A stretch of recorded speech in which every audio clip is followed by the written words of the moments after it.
तो once again a very good morning to all of you. हम continue करते हैं अपने कॉन्स्टिट्यूशन के रिवीजन में, जिसमें पार्ट 1 से आज हम स्टार्ट करने वाले हैं। हमने अभी तक क्या डिस्कस कर लिया था? प्रियम्बल का पूरा इन डेप्थ हमने उसको डिस्कस कर लिया। कहाँ कहाँ से प्रियम्बल के को अडॉप्ट किया गया है, हमारे कॉन्स्टिट्यूशन में क्या क्या चीजें कौन सी कंट्री से अडॉप्ट की गई हैं। प्रियम्बल में जो वर्ड्स हैं उसमें कॉन्स्टिट्यूशन का नेचर, कौन से वर्ड से हमें नेचर पता चलता है, कौन से वर्ड से हमें ऑब्जेक्टिव पता चलता है। ये सब चीजें हमने ऑलरेडी अपने डिस्कस की हैं अभी जस्ट। और अब हम कंटिन्यू करते हैं कहाँ पे? पार्ट 1 से। पार्ट 1 जो कि बताता है यूनियन एंड इट्स टेरिटरीज के बारे में।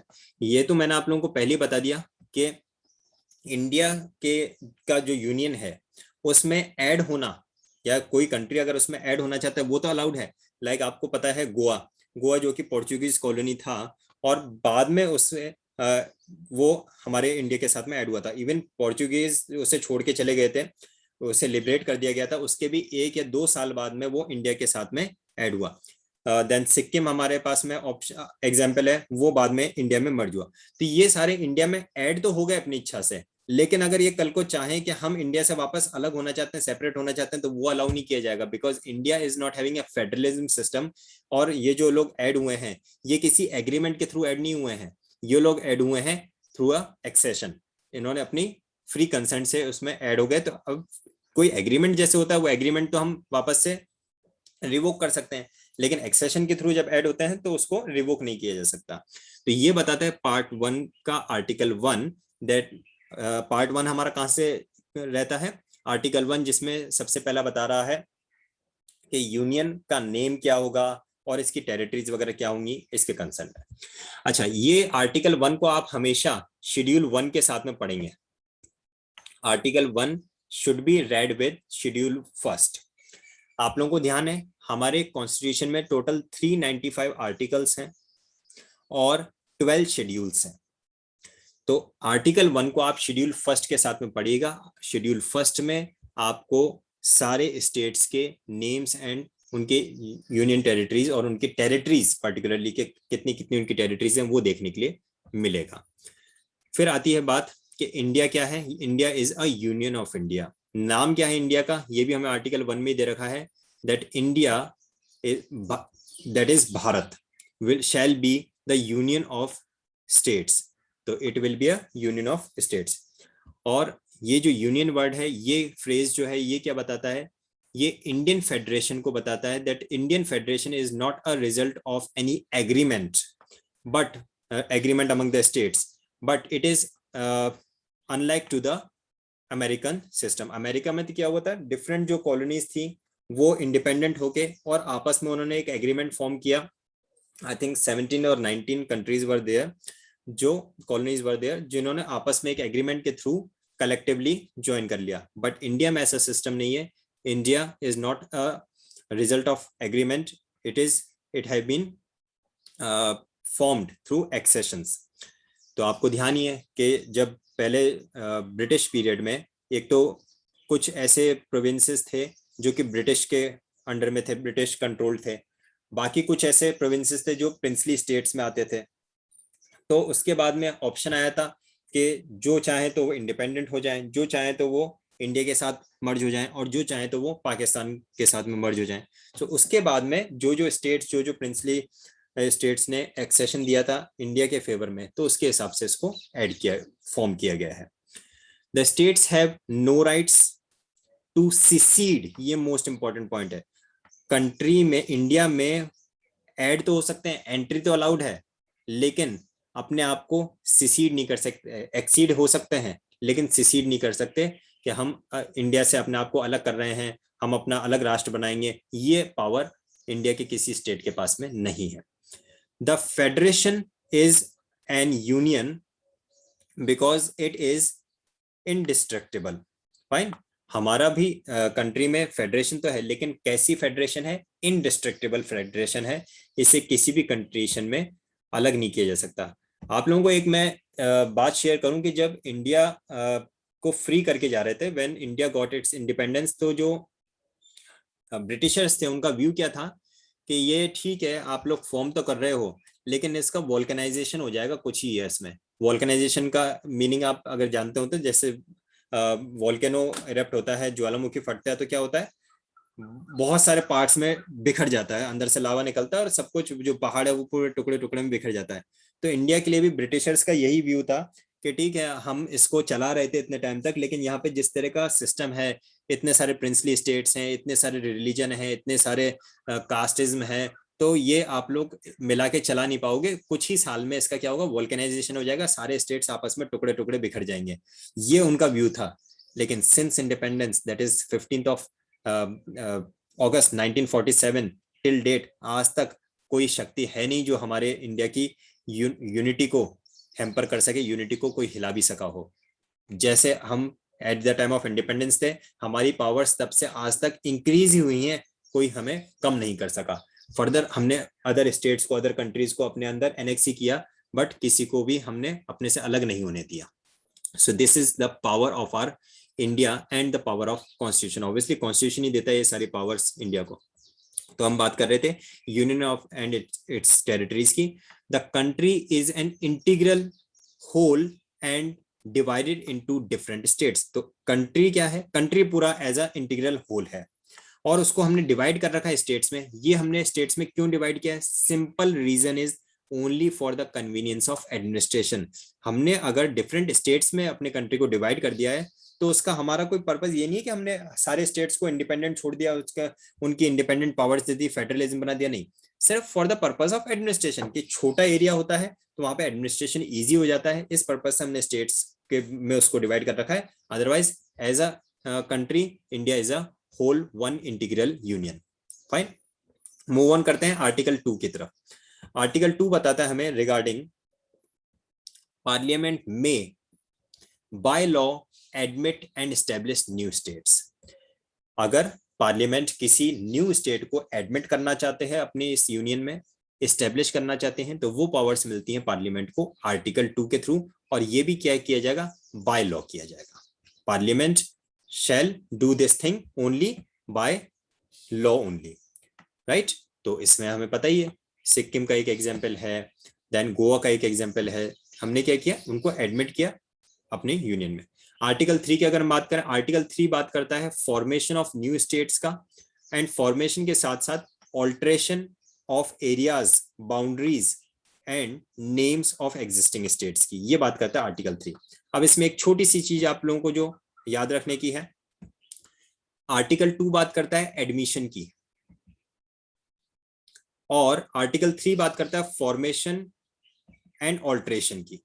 तो पहले एडमिशन होगा और उसके बाद में हम उसका फॉर्मेशन ऑल्ट्रेशन जो भी करना चाहें करते रहेंगे। जैसे कि आपको पता है at the time of independence जितने स्टेट्स या जो स्टेट्स हम अभी देख रहे हैं ये नहीं थे। At the time of independence एक पूरा होता था state of Bombay, state of Madras. State of Bombay में से फिर हमने महाराष्ट्र को अलग कर दिया, गुजरात को अलग कर दिया। स्टेट ऑफ मेड्रास में से हमने तमिलनाडु को अलग कर दिया, आंध्र प्रदेश को अलग कर दिया, तो उड़ीसा को उसमें और अलग कर दिया। तो उस समय क्या था, उस समय एक अलग थे, उसको हमने डिफरेंट पार्ट्स में, डिफरेंट स्टेट्स में उनका ऑल्ट्रेशन करते गए, फॉर्म करते गए। अभी भी लेटेस्ट हमको ध्यान है कि हमने जो जम्मू एंड कश्मीर का स्टेट था उसको 2 यूनियन टेरिटरीज में डिवाइड कर दिया। उससे कुछ टाइम पहले तेलंगाना, उसको हमने एक सेपरेट स्टेट बना दिया। उससे पहले झारखंड, छत्तीसगढ़, उत्तराखंड, ये सब हमने सेपरेट स्टेट्स फॉर्म करते गए। और क्या ऑब्जेक्ट क्या है, पर्पस क्या है, why we are just forming these different states, only for the ease of administration, कि वहां पे एडमिनिस्ट्रेशन थोड़ा बेटर हो जाए, ईजी हो जाए। जब सेंटर से फंड्स मिले तो उस पर्टिकुलर स्टेट के नाम से भी वो फंड्स एलोकेट होंगे तो वहां का डेवलपमेंट हो पाएगा। अदरवाइज क्या होता है कि एक स्टेट है, उस स्टेट के कुछ ऐसे सिटीज हैं या कुछ ऐसा एरिया है जहां तक वो फंड्स पहुंच ही नहीं पा रहे थे, वहां का एडमिनिस्ट्रेशन प्रॉपर नहीं हो पा रहा था। जब उसको सेपरेट स्टेट बनाएंगे तो फिर उसी स्टेट के नाम से वहां पे फंड्स एलोकेट होंगे। Just for this purpose of the administration we are divided, we are these divided these states or form these states, not divided but form these states। तो याद रखिएगा आर्टिकल 2 बात करता है एडमिशन की और आर्टिकल 3 बात करता है फॉर्मेशन एंड ऑल्ट्रेशन की। ऑल्ट्रेशन इन द नेम हो सकता है, ऑल्ट्रेशन इन द एरियाज हो सकता है, ऑल्ट्रेशन इन द बाउंड्रीज हो सकता है। क्लियर, आगे बढ़ते हैं। आर्टिकल 4 की हम बात करते हैं। आर्टिकल 4 बड़ा इंटरेस्टिंग है। आर्टिकल 4 सबसे पहले तो ये बात कहता है कि अगर हमने आर्टिकल 2 और आर्टिकल 3 में कोई भी अमेंडमेंट किया है तो उसे, उस अमेंडमेंट को आर्टिकल 368 के अमेंडमेंट के थ्रू नहीं माना जाएगा। आर्टिकल 2 और 3 में जो भी हमने किया है ना, तो आर्टिकल 2 में क्या था, एडमिशन ऑफ न्यू स्टेट्स।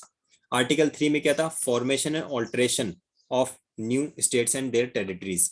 तो ये जब भी किया जाता है तो सबसे पहली बात तो ये कि इसकी वजह से शेड्यूल 4 में, शेड्यूल 1 और शेड्यूल 4 में भी चेंजेस होंगे। शेड्यूल 4 में क्या था, आपको याद है आर्टिकल 1 के साथ मैंने शेड्यूल 4 आपको पढ़ने के लिए बताया। शेड्यूल 4 में जितने भी स्टेट्स, जितनी भी यूनियन टेरिटरीज और उनके एक्सटेंट, वो सब दे रखे हैं। तो जैसे ही हम आर्टिकल 2 या आर्टिकल 3 में कोई अमेंडमेंट करते हैं, यानी कोई नया स्टेट या तो एडमिट करते हैं या किसी एग्जिस्टिंग स्टेट की बाउंड्रीज में, टेरिटरीज में चेंज करते हैं, तो क्या हो जाएगा, हमें शेड्यूल 1 में भी चेंज करना पड़ेगा।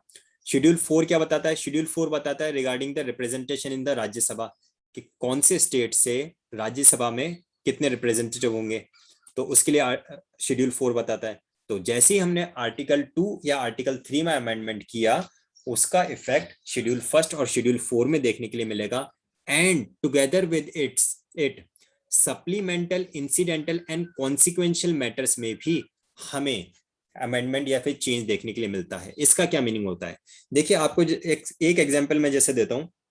अगर कोई नया स्टेट बनाया जाता है तो उस स्टेट को बहुत सारे नए डिपार्टमेंट्स फॉर्म करने पड़ेंगे। उस स्टेट को अपने सिक्योरिटीज के लिए, अपने पीस के लिए वहां की पुलिस डिपार्टमेंट को एस्टेब्लिश करना पड़ेगा, वहां पे पब्लिक सर्विस कमीशन को एस्टेब्लिश करना पड़ेगा स्टेट की, वहां पे कोर्ट्स का एस्टेब्लिशमेंट करना पड़ेगा। यानी बहुत सारे एस्टेब्लिश, एक सिर्फ नया स्टेट बना देने से ये नहीं हो जाता कि जैसा पहले चल रहा था चलता रहे।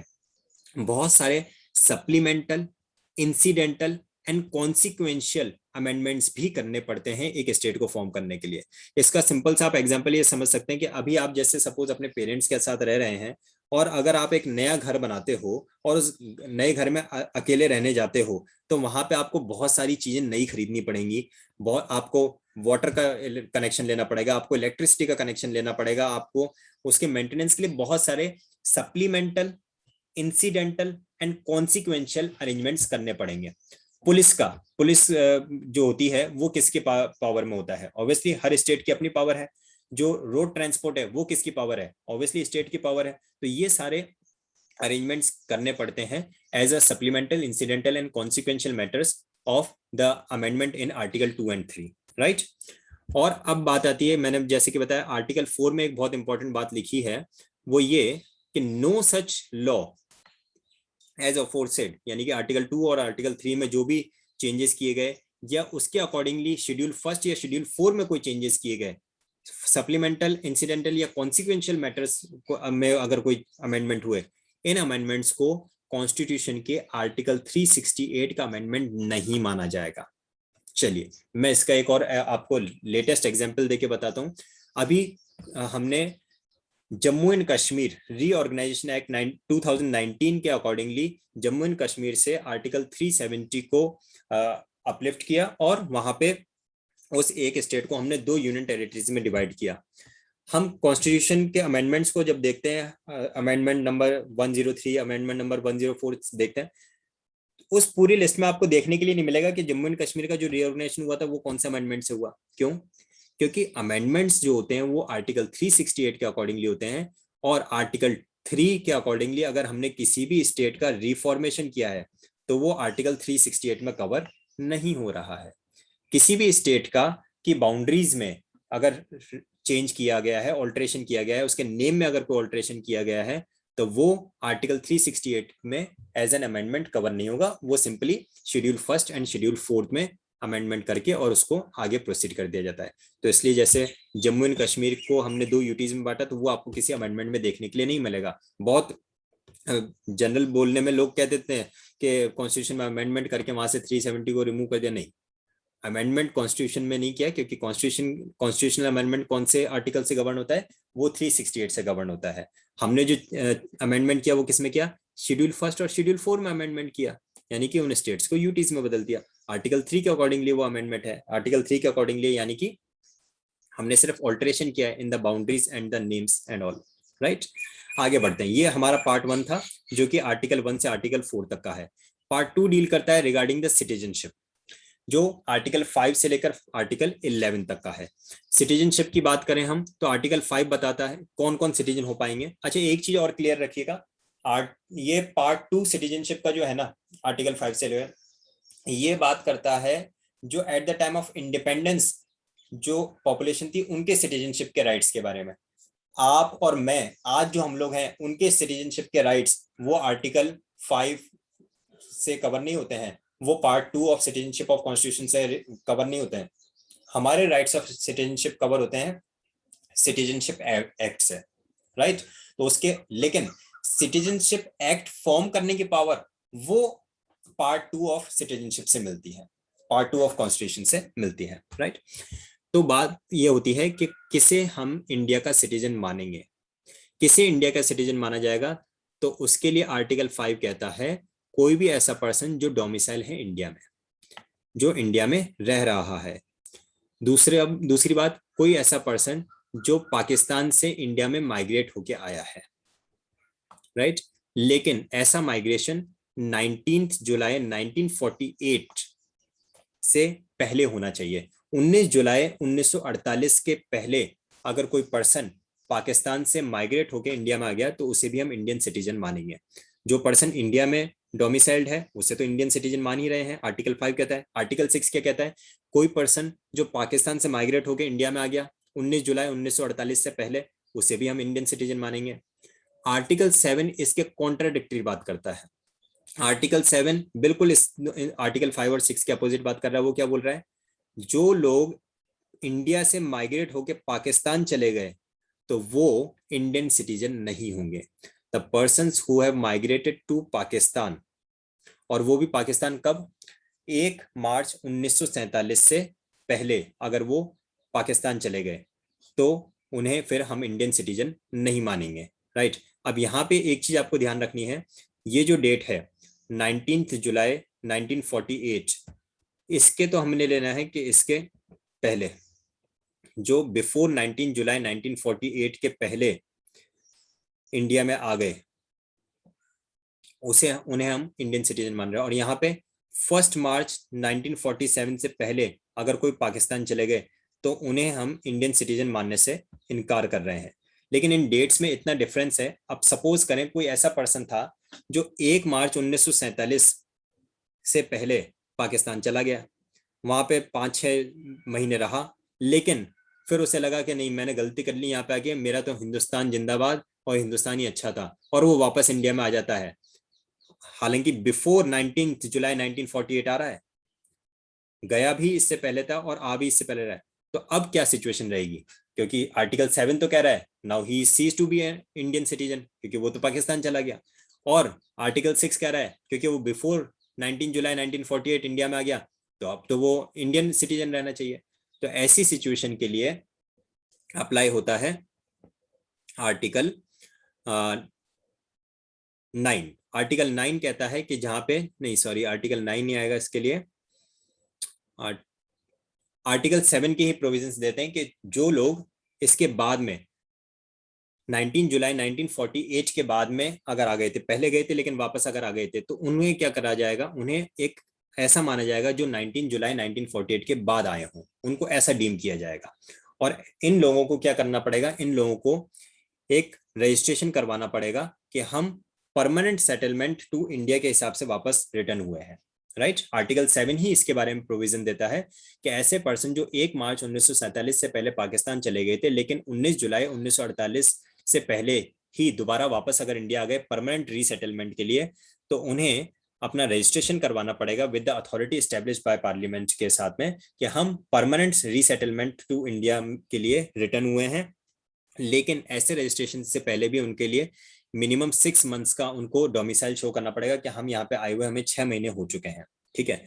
और ये 19 जुलाई 1948 ही क्यों डेट डिसाइड की गई थी, क्योंकि ये पर्टिकुलर डेट थी जब ये डिसीजन लिया गया था कि इंडिया और पाकिस्तान में किस तरह से लोगों का आना जाना डिसाइड होगा और कौन लोग इंडियन सिटीजन माने जाए नहीं माने जाए, ये इस डेट पे फाइनलाइज हुआ था। तो इस डेट से पहले जो लोग आ गए तो उनको तो इंडियन सिटीजन माना ही था, जो इसके बाद में आए थे तो उनको भी हम कंसिडरेशन दे रहे हैं लेकिन एज ए डीम्ड सिटीजन में, कि उन्हें डीम्ड कब किया जाएगा, जब वो रजिस्ट्रेशन करवाते हैं कि हम परमानेंट सेटलमेंट टू इंडिया के लिए रिटर्न हुए हैं।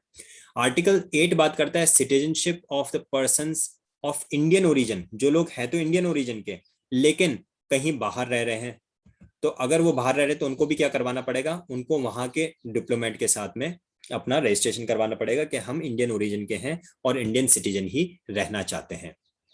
और ये सब बात कब हो रही है, at the time of independence की, या फिर जब हमारा कॉन्स्टिट्यूशन एस्टेब्लिशमेंट में आया तब की। Person voluntarily acquiring citizenship of foreign state, अगर कोई भी ऐसा पर्सन है जिसने अपनी स्वेच्छा से किसी दूसरे राष्ट्र की नागरिकता अपना ली है, तो ही shall be deemed to be an Indian citizen, फिर वो इंडियन सिटीजन नहीं रह जाएगा। फिर बात आती है आर्टिकल 10 एंड आर्टिकल 11, ये अच्छे इंपॉर्टेंट है जो कि हमारी सिटीजनशिप से भी डील करेंगे। आर्टिकल 10 कहता है कंटिन्यूएंस ऑफ इंडियन सिटीजनशिप, तो ठीक है, एक बार जिसको आपने आर्टिकल 5 या फिर आर्टिकल 6 के अकॉर्डिंगली इंडियन सिटीजन मान लिया, या फिर आर्टिकल 8 के अकॉर्डिंगली अगर जिसको इंडियन सिटीजन मान लिया, तो उसकी सिटीजनशिप जो है वो कंटिन्यू रहेगी, वो सिटीजनशिप सस्पेंड नहीं होगी, वो सिटीजनशिप कंटिन्यू रहेगी, subject to the laws passed by the parliament. अगर पार्लियामेंट कोई ऐसा लॉ कॉन्ट्ररी बना देता है तो बात अलग है, अदरवाइज उनकी सिटीजनशिप कंटिन्यूएंस में रहेगी। और आर्टिकल 11 इसी की बात कर रहा है, that parliament to regulate the rights of citizenship, parliament के पास में पूरी पावर है कि सिटीजनशिप को रेगुलेट कर सके, जैसे कि आर्टिकल 10 में कहा था ना, subject to the laws passed by parliament, वही लॉज के लिए पावर दी जा रही है आर्टिकल 11 के थ्रू।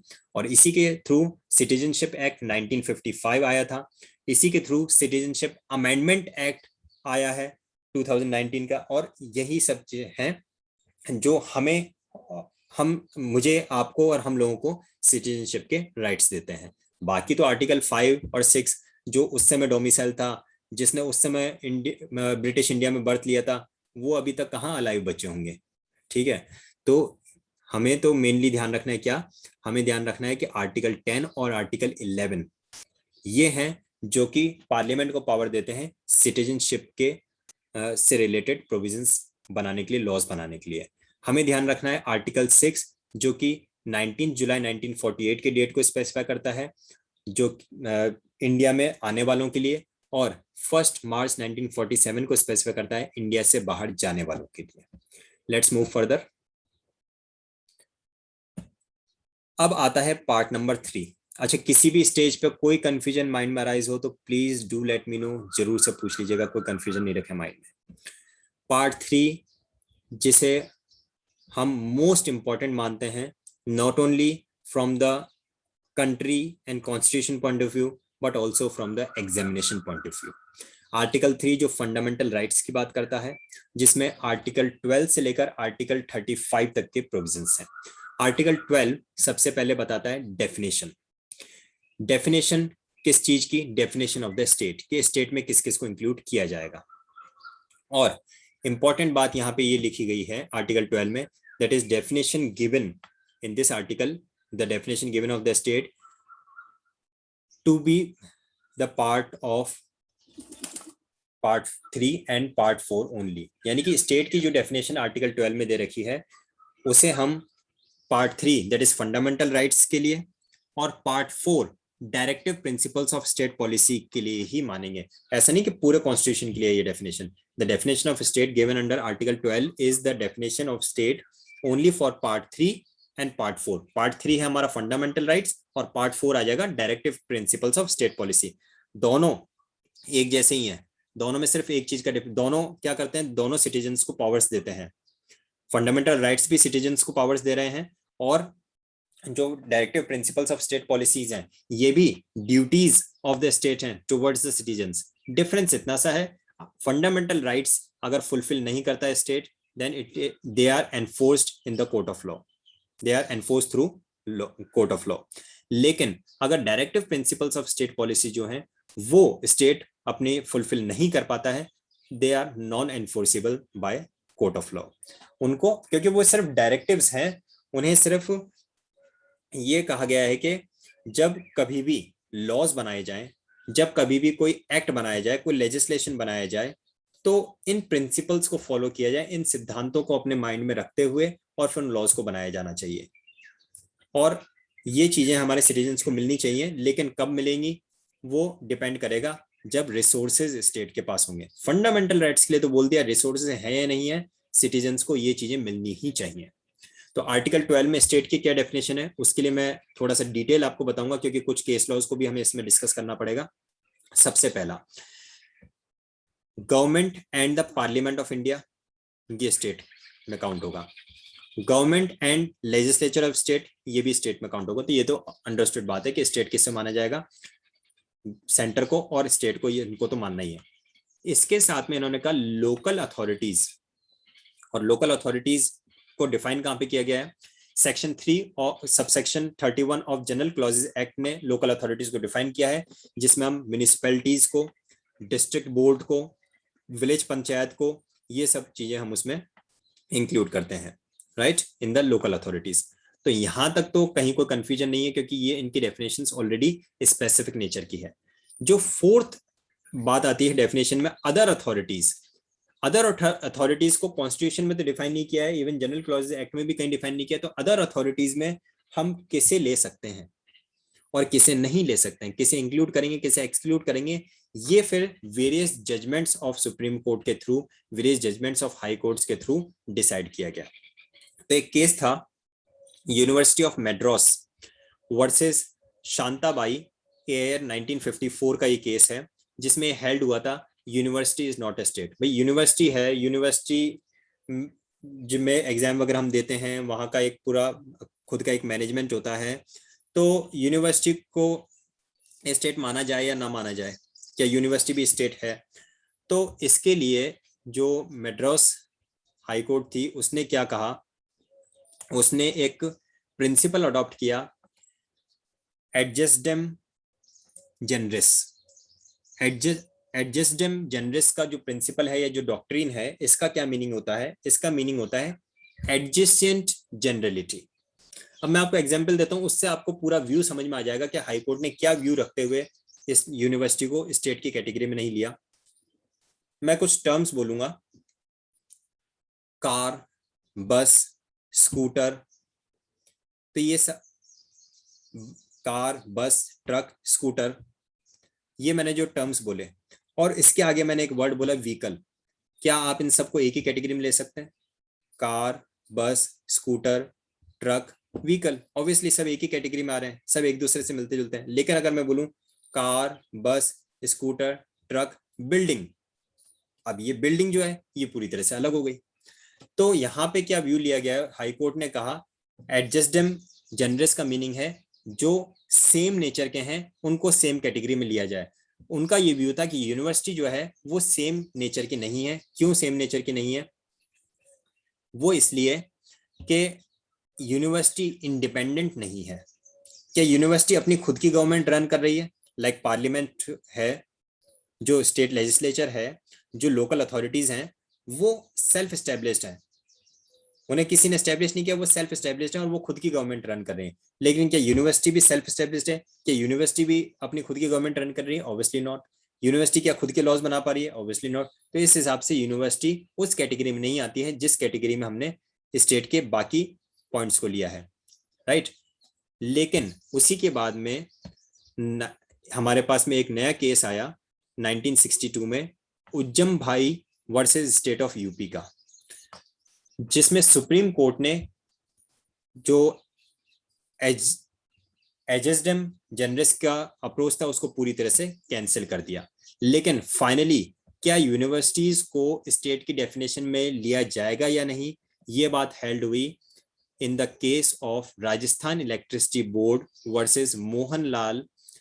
ये 1967 का केस था और इसमें सुप्रीम कोर्ट ने सबसे पहले तो ये कहा कि इलेक्ट्रिसिटी बोर्ड जो है वो स्टेट की डेफिनेशन में आता है, और इस जजमेंट में जो गाइडलाइंस कोर्ट ने एस्टेब्लिश की उसी से ये माना गया कि यूनिवर्सिटी जो है वो भी स्टेट की डेफिनेशन में ही फॉल करेगी।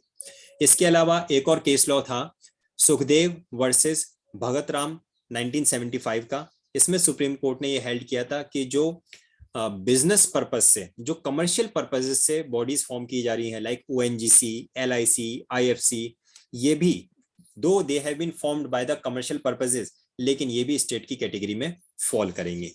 ये सभी केस लॉज इंपॉर्टेंट वाले हैं, क्योंकि एग्जाम में मान लीजिए प्रीलिम्स में सिंपल क्वेश्चन आ जाता है, shall the electricity board be consider to be in the definition of state और नॉट, तो उसके हिसाब से आपको ध्यान रहना चाहिए। Rajasthan electricity board versus Mohanlal, 1967 में ये डिसाइड हो गया था कि इलेक्ट्रिसिटी बोर्ड भी स्टेट की डेफिनेशन में आता है, राइट। तो ये सभी केस लॉज को आप दोबारा से आफ्टर द क्लास भी एक बार जरूर से रीड करना, और आप इनको नोट डाउन करके रख सकते हैं कॉपी में। सुखदेव वर्सेस भगत राम, 1975 में ये डिसाइड हुआ कि ओएनजीसी, एलआईसी, आईएफसी, ये जो कमर्शियल नेचर के ऑर्गेनाइजेशंस हैं, इन्हें भी स्टेट की कैटेगरी में लिया जाएगा। RD Shetty versus international airport authority, ये इंपॉर्टेंट आ रहा है। क्या इंटरनेशनल एयरपोर्ट अथॉरिटी जो है, एयरपोर्ट अथॉरिटी जो है, वो एयरपोर्ट अथॉरिटी को भी स्टेट की कैटेगरी में लिया जाएगा? तो 1979 में ये हेल्ड हुआ था, that is airport authority is also a state.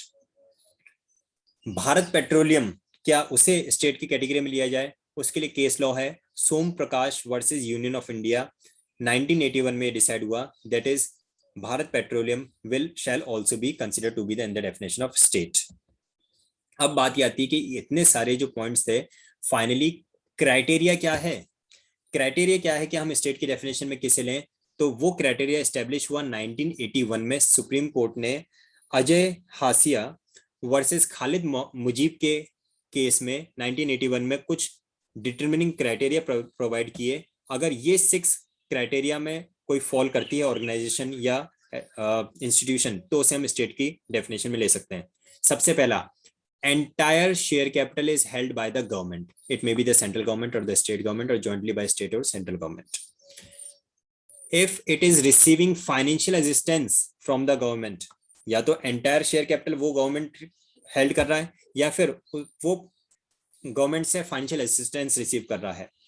अगर उसके पास monopoly status है, जैसे कि government का monopoly status है रेलवेज के ऊपर, इस तरह से अगर कोई मोनोपोली स्टेटस अगर उनका है, deep and pervasive control of the state, pervasive का मतलब होता है ओवरऑल, डीप का मतलब भी वही है, और परवेजिव का मतलब क्या है? Overall control of the state में अगर वो है, चाहे वो फाइनेंशियल असिस्टेंस उसको नहीं मिल रही, लेकिन किसी भी इस तरह का एडमिनिस्ट्रेशन बना रखा है जहां पे स्टेट ही उसको पूरी तरह से कंट्रोल कर रहा है, pervasive control. Functions of the corporation, अब मान लीजिए कोई कॉर्पोरेशन है, यानी कि कोई बिजनेस कॉर्पोरेशन है, बट उसको एस्टेब्लिश क्या किया है? पब्लिक इंपॉर्टेंस के लिए उसको एस्टेब्लिश किया गया है, तो वो भी स्टेट की डेफिनेशन में आ जाएगा। And a department of the government is transfer to the corporation, कोई गवर्नमेंट डिपार्टमेंट जिसको हमने अदर कॉर्पोरेशन में ट्रांसफर कर दिया है, तो वो भी स्टेट की डेफिनेशन में आ जाएगा।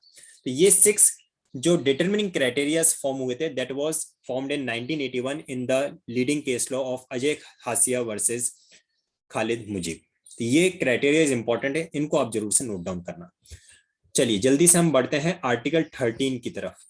आर्टिकल 13 जो हमें क्या बताता है? आर्टिकल 13 हमें यह बताता है कि लॉज में किसे इंक्लूड किया जाएगा, लॉ की डेफिनेशन में हमें किसे लेना है, राइट। तो यहाँ पे चलिए एक काम करते हैं, हम यहाँ अपनी, क्योंकि टाइम आउट का नोटिफिकेशन भी आ रहा है, तो आर्टिकल 12 तक का तो हमने कंप्लीट कर ही लिया है। आर्टिकल 13 से हम अपनी कल की क्लास में कंटिन्यू कर लेंगे, जिसमें बातें आती है कि प्री कॉन्स्टिट्यूशनल लॉ क्या होंगे, पोस्ट कॉन्स्टिट्यूशनल लॉ क्या होंगे, लॉ की डेफिनेशन में हमें किसे इंक्लूड करना है, डॉक्ट्रिन ऑफ सवरेबिलिटी क्या है, डॉक्ट्रिन ऑफ इक्लिप्स क्या है, वो सारी चीजें हम अपनी कल की क्लास में कंटिन्यू कर लेंगे। आज जो हमने डिस्कस किया उससे रिलेटेड कोई कंफ्यूजन, कोई डाउट है तो पूछ सकते हैं।